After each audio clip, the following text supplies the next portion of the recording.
Hello, how are you? Good morning, good afternoon, good evening from wherever you're watching this video.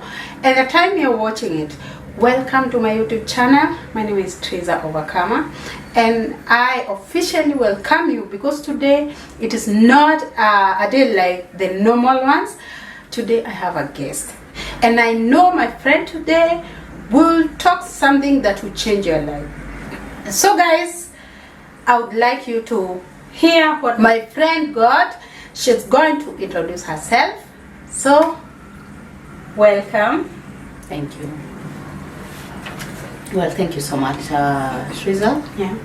I am so humbled to finally be here with you and even get a chance to talk and share with the rest of your audience and all and sundry what is on my mind.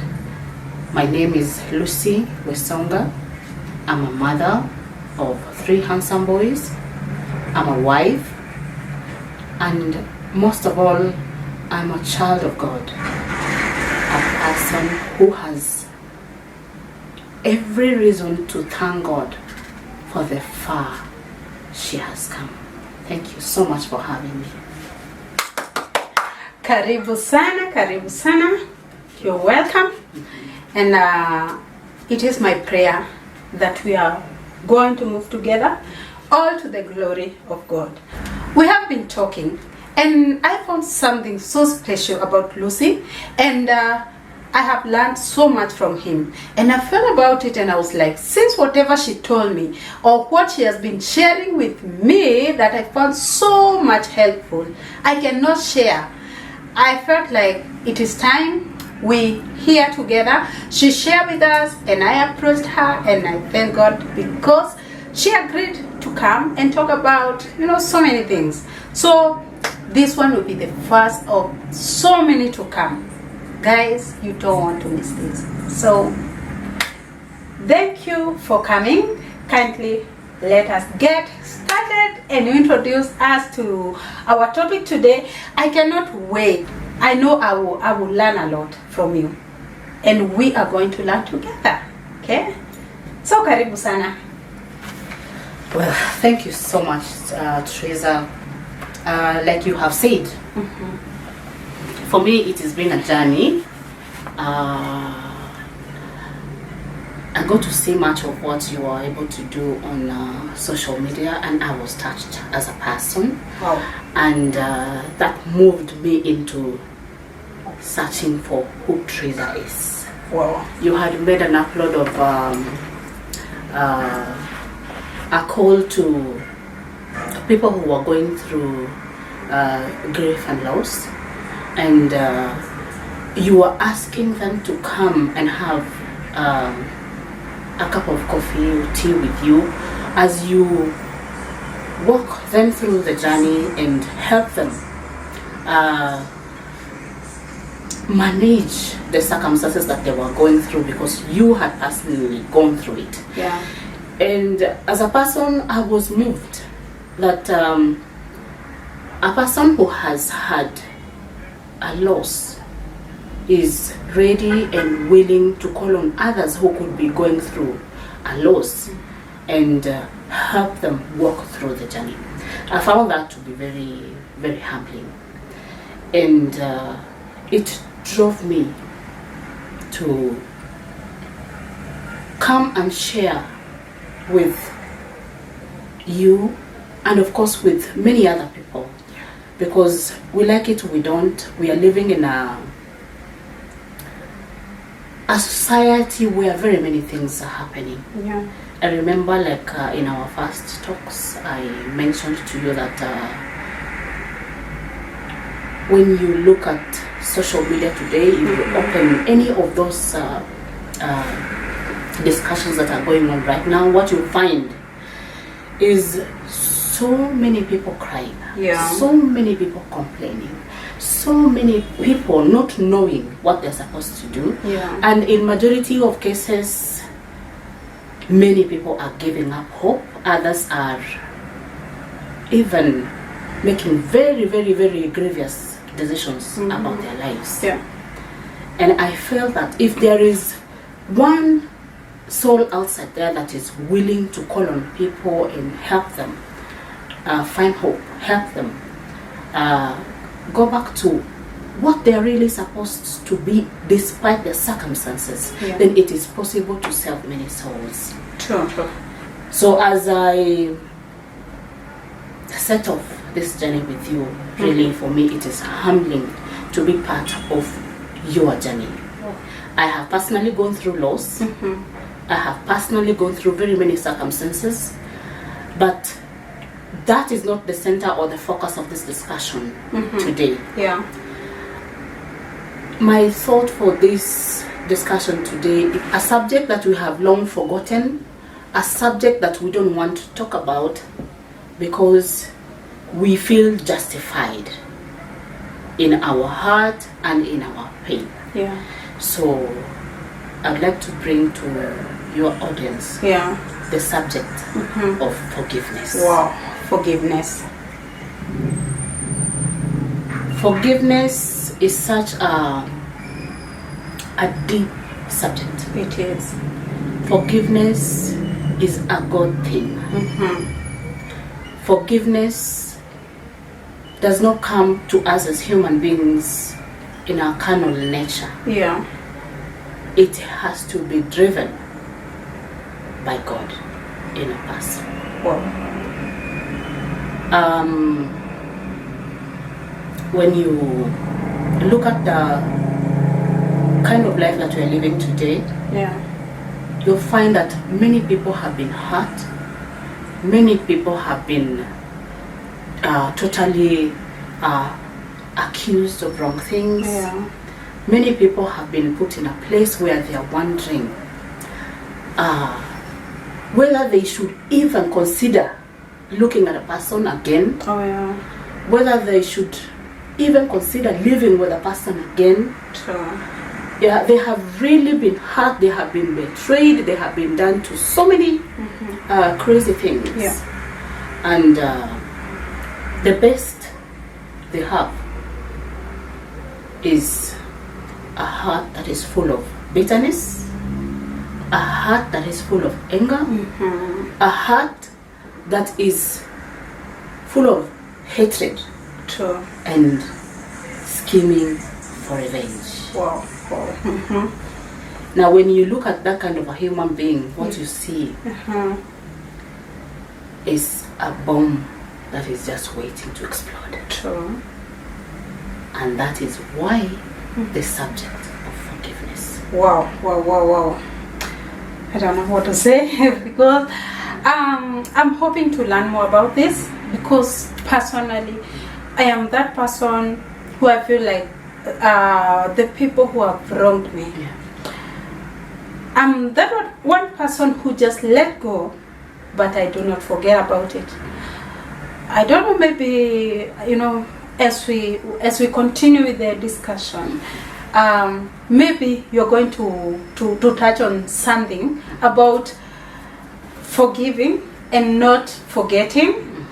If somebody, and especially, we got so many people out there, our good friends, our close people, who were once our good friends, but at some point they betrayed us. I'm talking this out of experience. And because I don't want to be overburdened, I don't want to carry them, I don't have a big heart to put or to store, the grudge. I feel like I forgive them, but I don't want to talk to them, and I don't want to go back to them. And even if they try, like to come back, I won't let them in. Maybe you're going to touch on that, or maybe what we are supposed to do. Because I don't feel like talking to them anymore. I'm just like, okay, I forgive them, but I will never forget what they did. Yes, and I won't accommodate them back. So I want to forgive them, to forget about them, but not forget what they did to me. Yeah. Okay, I hear you very well. When we are talking about the subject of forgiveness, we are not in any way absolving the wrong Yeah. the person did, or we are not in any way justifying the action of the wrongdoer, but we are saying that we are living on earth, Yeah. and as long as we are here on earth, there is no day, there is no minute that we will go out there and we will live a life where somebody will not offend us. True. So offense is a part and a parcel of our lives as long as we are on earth here. When you wake up in the morning and you leave your house and proceed outside, the chance that you're going to meet somebody who is going to do something wrong to you is very high. It is very high. Somebody will do something that you did not expect. That is true. Yeah? Somebody will, rub you the wrong way. Somebody will say something that you are not anticipating. Oh yeah. And in essence, that is part and parcel of what our life is on earth here. True. Now, that is where we find ourselves. We find ourselves every day having very high expectations of people and forgetting that we are just human. True. You and I and anybody else outside here, Yeah. we are all human. Sure. And all of us have, in one way or the other, wronged. We have all made mistakes. Actually, the Bible says that if we say that we have no sin, then we are actually not saying the truth. Because we have all sinned and fallen short of the glory of God. True. That is what we are. That's the Adamic nature of a human being. So we have all gone wrong, all of us. Now, I hear you when you say that somebody has hurt you, somebody has betrayed you, somebody has done something that has really, really, really worked you up. While we are not justifying what that person has done, we, on the other hand, are saying that you cannot go on with your life holding this in your life and expect to move anywhere. You see, when you let the actions of another person rent room in your heart, what you end up with in your heart is a heart that is full of baggage. That is true. You see, a heart that is full of, always plotting, always thinking of how am I going to revenge? How am I going to pay back? How am I, you see, because in life, I like to take the example of my children, my very own children, born from my own womb. Yes. They know each other very well. They are siblings. But not a single day will go by when they are together that you'll find that one has not done the other something wrong. True. But what pleases me about them is that at the end of the day, no matter what has happened, they will forget about it, and tomorrow when they wake up, they start their life as though yesterday was never there. They start afresh. Oh, yeah. That does not mean that something wrong will not happen in this new day. It will still happen. Yeah. They will still remain siblings. They will still find room to love, to care, to think, to consider the other, and not think about what the other person did the other day. And that is exactly what we're supposed to be doing as human beings. I'd like to take you through a context that speaks to me so well. The story of Joseph in the Bible is a story that speaks to me so well. Joseph was one of Jacob's 12 sons. Sure. And he was loved more than the other siblings. And the siblings knew the love the father had for their brother, and because of that, he was hated by the brothers. And out of the many things that the brothers would have done, they made a decision to kill him. Yeah. And what transpired? They threw him in a pit. When they realized that they had not actually killed him, when they were planning to go ahead and complete their plots to kill him, Yeah. they saw by chance a caravan passing by that was going to Egypt Yeah. with slave traders. They decided to sell their very own brother to slavery. Yeah. On his way to slavery, he ended up at Potiphar's house. Yeah. And in that house, there's a lot that happened to him, but one of the major things that also happened to him is that he ended up being accused for something that he never did. And he was eventually thrown into the prison cell. Sure. While in the prison cell, he also lived. And you know, you're living in a situation, in a circumstance that you honestly do not deserve to live in.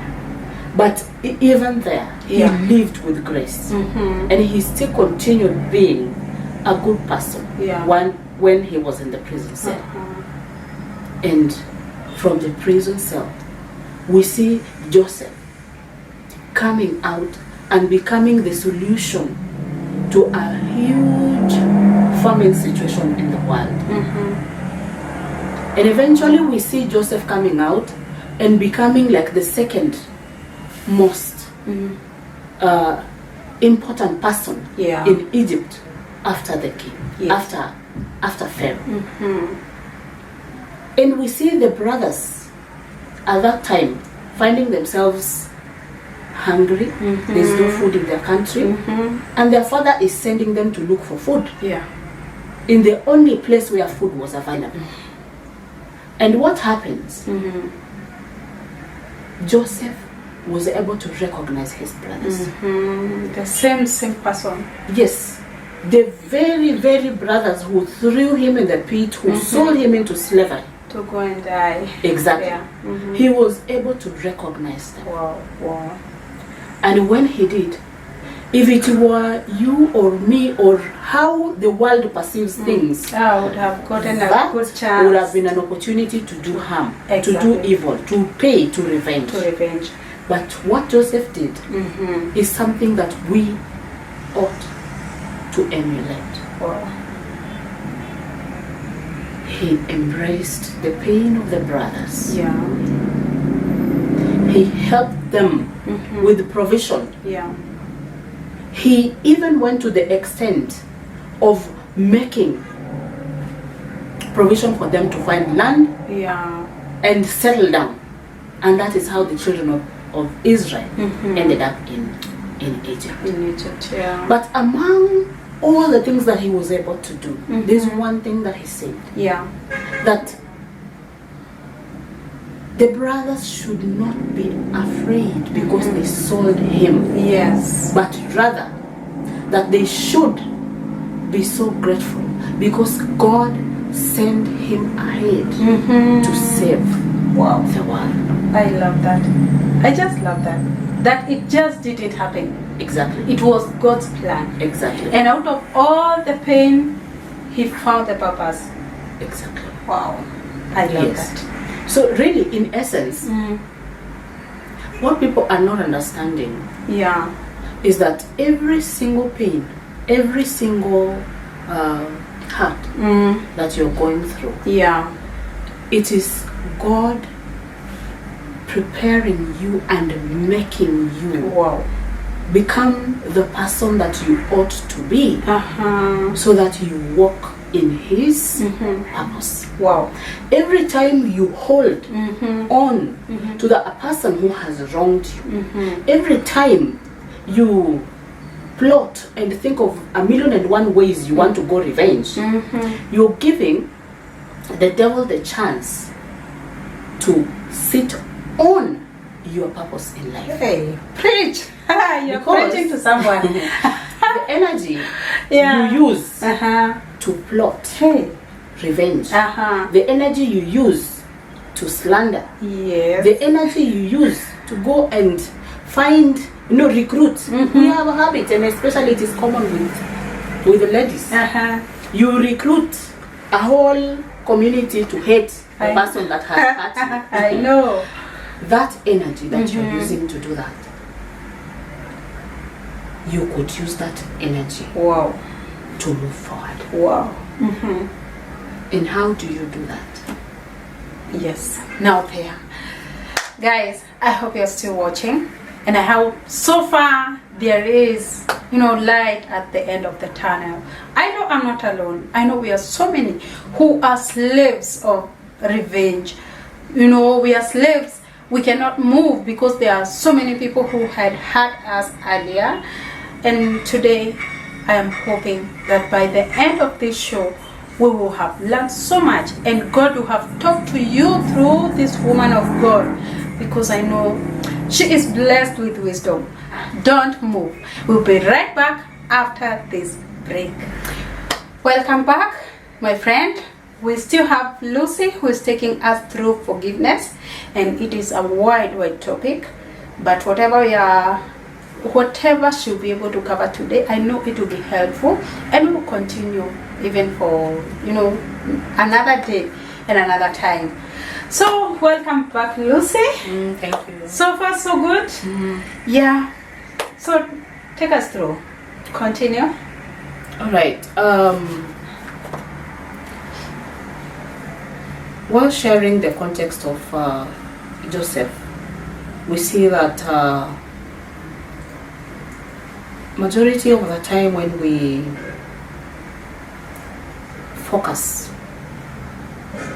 on the pain and the hurt that we are going through, then we forget to focus on what is most important.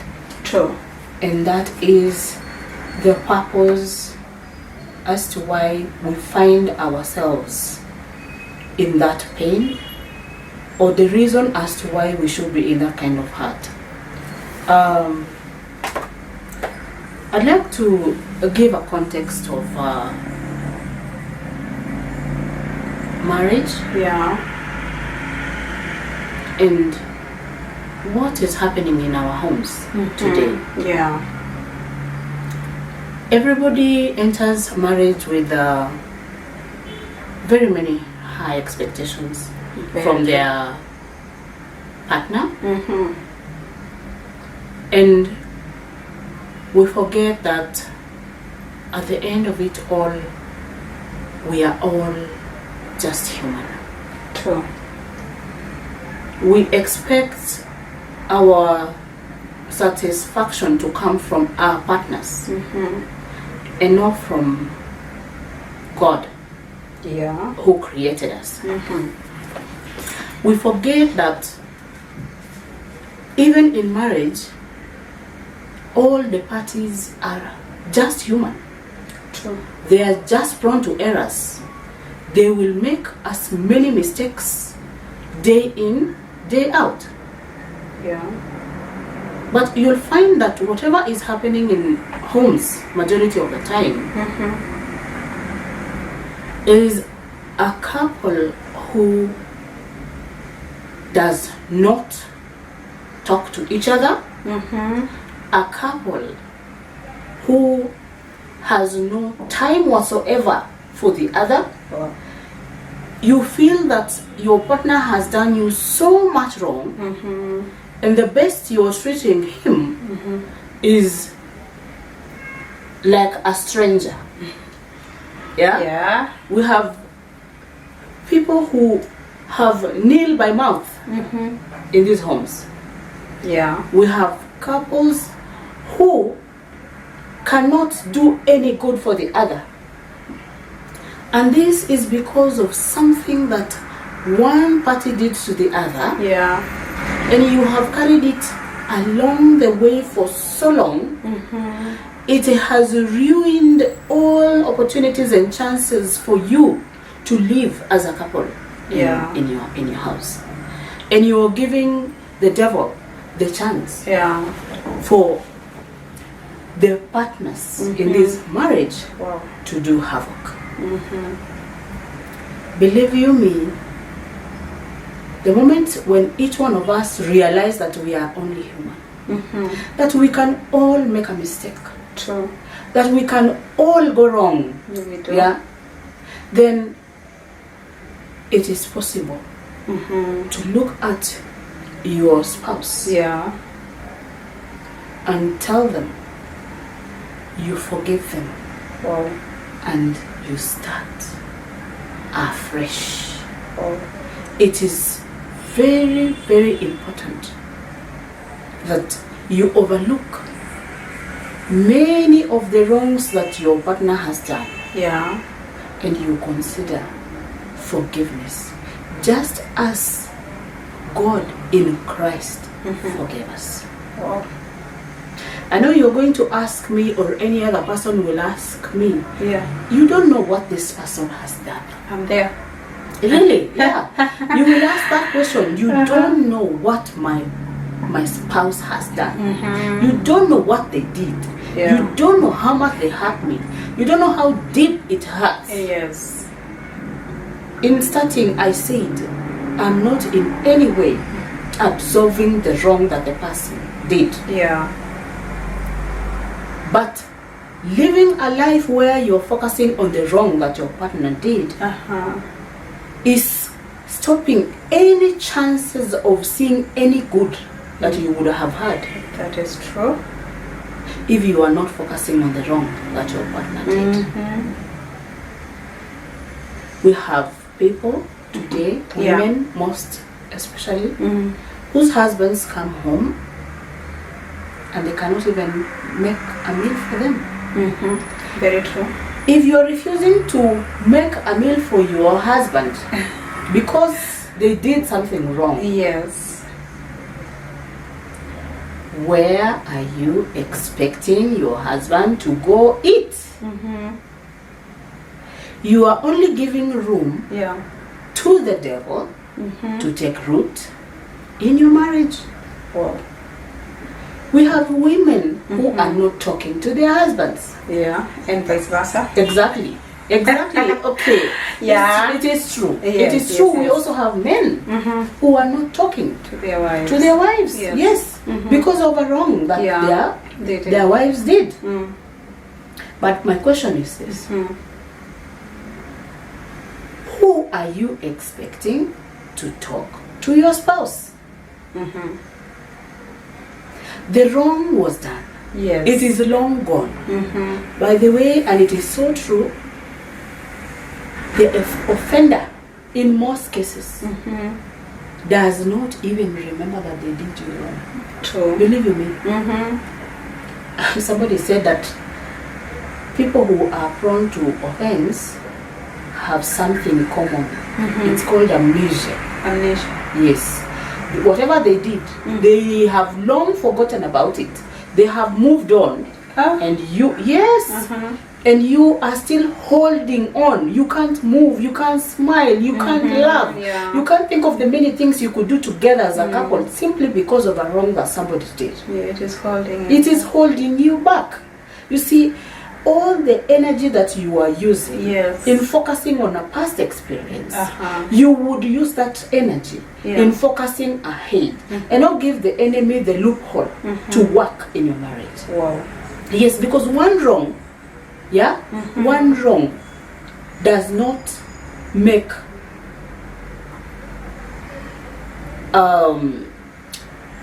the whole marriage a failed experience. Yeah. Yeah. If somebody did not do something right in that marriage, it is wrong whatever they did. Yes. There is always room for you to find a way to let go, release, and focus on many other things that you would do as a couple and move forward. Wow. But once you're still focusing on a mistake that was done in your relationship several years ago, Yeah. several months ago, you're not moving ahead. Yes. So it is holding you back. You're not talking in this house. You have no peace with your partner in the house, all because of something that happened. And like I said, this party that you think has wronged you may even have forgotten. They are even asking themselves, so what is going on here? And it is in doing those kinds of things that you give your partner the leeway to look for opportunities out here that would be like a scapegoat. If you're not cooking food for your husband because they did something wrong, this person will start eating out. And as they start eating out, that's how they're going to meet somebody who is going to say they are in a position to do a BCD for them. And as they get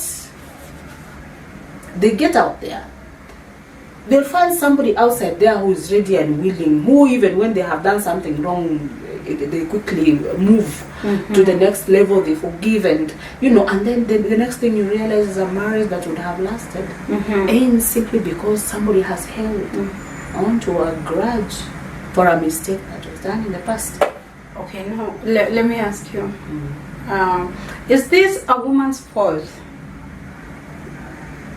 that the husband wronged the wife, Or and then the wife kept quiet, and then the husband, the same husband, instead of working things out, they went out there to look for options. I'll go back to the most important thing. Yes. It is very clear that when I gave you the example of children, they'll wrong each other during the day, and by the end of the day, they are siblings. Yes. They'll be eating together in the evening, and they go to sleep. The following day, they wake up as though yesterday didn't happen. Yeah. What I'm trying to say is that let the sun not go down before you making peace with your spouse. And I hope this applies to both men and Exactly. women. Yeah. It is not a male or a female thing. Yes. It is something for all of us as human beings. Yeah. As people who are in relationships, as a husband to the wife, or as a wife to the husband, or as a child to a parent, or as a parent to a child. Yeah. Whichever way, we know that it is possible that somebody will wrong the other. Yes. Once you have identified that somebody has done something wrong. It is very key. I know that sometimes somebody has done something and it is so heavy, and of course you need time. Some things that people do are crazy, they are heavy. And so you might need time to think through. Even the person who has offended you also, by all means, they understand that what they have done is heavy and that it will require some time for you to get over it. But the trouble is living your life in offense. Living your life in bitterness, living your whole life in anger, in revenge, with a grudge. That, I think, in essence, does not solve anything. Wow. It only perpetuates a problem that would have been resolved. Oh my God, my people, what do you think? I feel like I'm somewhere. I cannot even say anything, because there are so many things going in my mind, and I hope you are there, you're following this discussion, you're following each and every word. I know it's gonna be long, so kindly guys, can we have a part 2 of this? I feel so, because we need now to go deeper in this, and especially on how we are supposed to do in a case or in a scenario where somebody wrongs you. Then instead of coming to apologize as we expect, they just go out there, like, I don't know whether it is assuming that nothing happened, and then they do something else, and then we end up looking like losers. What do you think? Let us continue this in our part 2. What do you think, guys? Kindly comment and let us know what you think. See you in the next video.